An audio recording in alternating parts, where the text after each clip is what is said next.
नमस्कार। लाल सागर में इतना डिस्टर्ब हो चुका है ट्रेड को लेकर कि हुती रिबल्स यमन के आए दिन वहाँ पर अटैक कर रहे हैं और अटैक के साथ मिसाइलें दाग रहे हैं और ड्रोन से अटैक कर रहे हैं। तो ट्रेड बिल्कुल डिस्टर्ब हो चुका है।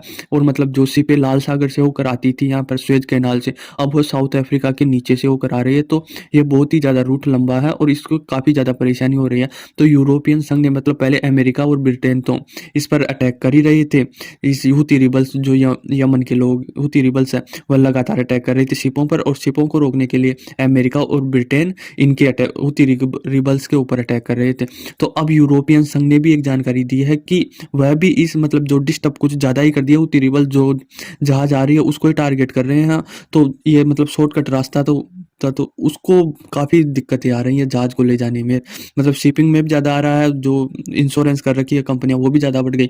तो यूरोपियन संघ ने बोला है कि हम अब इन पर स्ट्राइक करेंगे।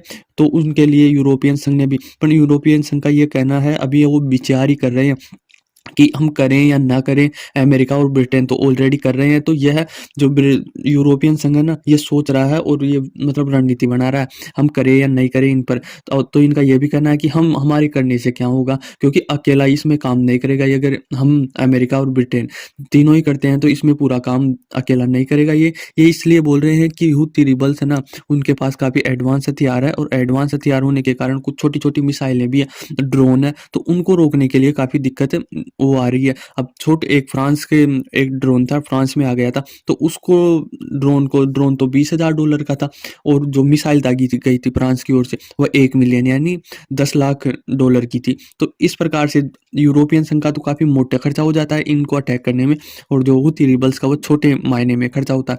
तो यह यूरोपियन यूनियन का यही कहना है कि हम इन्हें अकेले से काम नहीं कर सकते, क्योंकि खर्चा बहुत ज़्यादा आएगा, और खर्चे के साथ साथ ये काफ़ी दिक्कत भी हो सकता है। क्या पता हम अटैक करें रोकने के लिए और कुछ ज़्यादा हो जाए, कुछ ज़्यादा बढ़ जाए, और हुती रिबल्स कुछ ज़्यादा मात्रा में अटैक करने लगे, या कुछ और देश यहाँ पर अटैक करने लगे। और देशों का क्या मतलब है, ईरान वगैरह इन देशों का वो है कि ये ना आ जाए, या विदेशी ताकत जैसे रशिया चाइना इनको सपोर्ट ना करने लग जाए।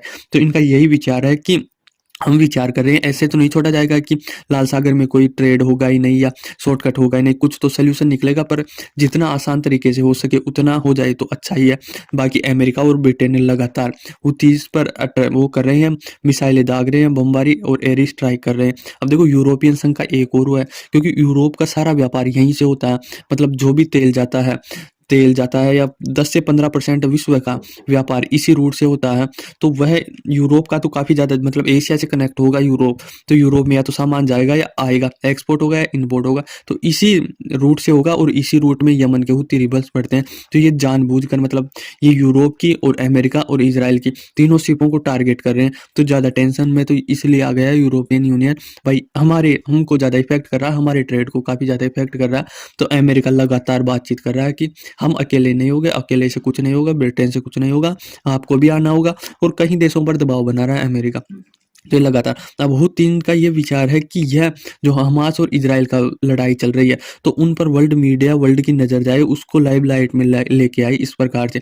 अब देखो वह डायरेक्ट अटैक तो कर नहीं सकते हुती रिबल्स से इजराइल पर, तो वह इस प्रकार से उनके पास से जो भी जहाज गुजरती है इजराइल की, अमेरिका की, उन पर अटैक करते हैं, और विश्व के जितना भी व्यापार होता है उनको टारगेट करते हैं, ताकि यह युद्ध पर नजर जाए और इस युद्ध को इजराइल रोक सके। तो इस युद्ध को रोकने के लिए हुती रिबल्स इन जहाज़ों पर अटैक करते हैं, और जो विश्व की मीडिया के सामने ला सके।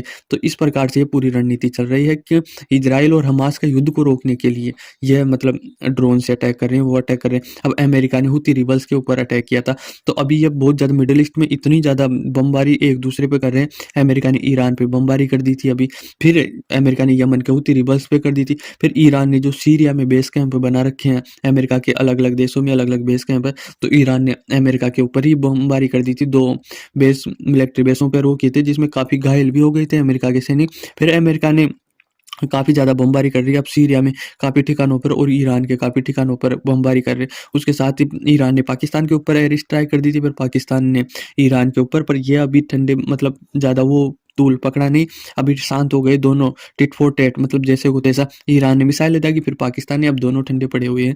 तो इस प्रकार से लाल सागर में इस प्रकार से मिडिल ईस्ट में इतना तनाव बन चुका है लाल सागर में, कि जो भी जहाज आ रही है उसको टारगेट किया जा रहा। अब देखो इसके अमेरिका की, यूरोपियन यूनियन के और ब्रिटेन की तो जहाज आती नहीं है, तो भाई यही वो करें, मतलब सारी देशों की जहाज़ें यहाँ से गुजरती है व्यापार की, तो और देश क्यों नहीं कर रहे हैं? जैसे भारत हो गया, भारत भी नहीं कर रहा, अब चाइना हो गया, चाइना भी नहीं कर रहा, रशिया हो गया, रशिया भी नहीं कर रहा, तो यह क्यों टारगेट नहीं कर रहे हैं इनको हूथी रिबल्स को?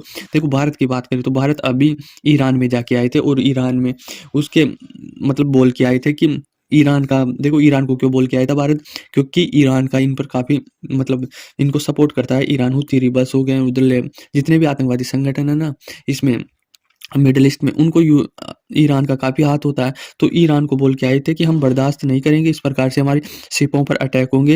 यदि हम शांत बैठे तो इसका मतलब ये नहीं कि हम कुछ कर नहीं सकते। तो ईरान काफ़ी मतलब जो भी झंडा होगा हमारी शिप के ऊपर, उनके ऊपर अटैक नहीं करेगा। ऐसे-ऐसे कुछ बोल के भेजा है। चाइना हो गया, चाइना तो खुद ही सपोर्ट कर रहा है हूथी रिबल्स को भड़का रहा, भाई तुम सपोर्ट करो मैं हथियार दे दूँगा। तो चाइना इस प्रकार से नहीं बोलेंगे और हूथी रिबल्स चाइना की शिपों पर अटैक भी नहीं करते हैं। रशिया हो गया, रशिया पर ऑलरेडी इतने सैंक्शन लगे हुए हैं और उसका इतना बड़ा लैंड एरिया है, तो वह उधर से यूरोप में डायरेक्ट भी एंट्री मार सकता है और यदि इधर भारत की ओर आएगा तो इसको इतना मतलब रूट इतना व्यापार होता नहीं है रशिया का। तो रशिया और चाइना तो बिल्कुल फ्री हो गए और भारत की बात है तो भारत ने मतलब कूटनीति से ईरान से बात करके मतलब इस प्रकार से हूथी रिबल्स को बोला है कि यदि आप करोगे तो फिर हमारे हिंद महासागर में काफ़ी स्ट्रॉन्ग नेवी है और हम स्ट्रॉन्ग एक्शन लेंगे। तो आप इस प्रकार से समझ जाए। तो अमेरिका लगातार कर रहा है कि भारत हमारे साथ स्ट्राइक करे, पर भारत अभी नहीं करेगा स्ट्राइक यमन के ऊपर, क्योंकि यमन नहीं करेगा भारत, क्योंकि इस प्रकार से फालतू में स्ट्राइक करने से कोई मतलब नहीं है। यदि अब हमारे ऊपर स्ट्राइक करते हैं जहाज़ों के ऊपर, तो हम बिल्कुल इनके ऊपर स्ट्राइक करेंगे। अब लाल सागर में मतलब यूरोप मैन यही है कि यूरोपियन संघ की एंट्री होने वाली है स्ट्राइक करने में। अभी अमेरिका और ब्रिटेन ही थे, अब यूरोपियन संघ ज़रूर आएगा इसमें। तो आई होप आपको समझ में आया होगा। धन्यवाद।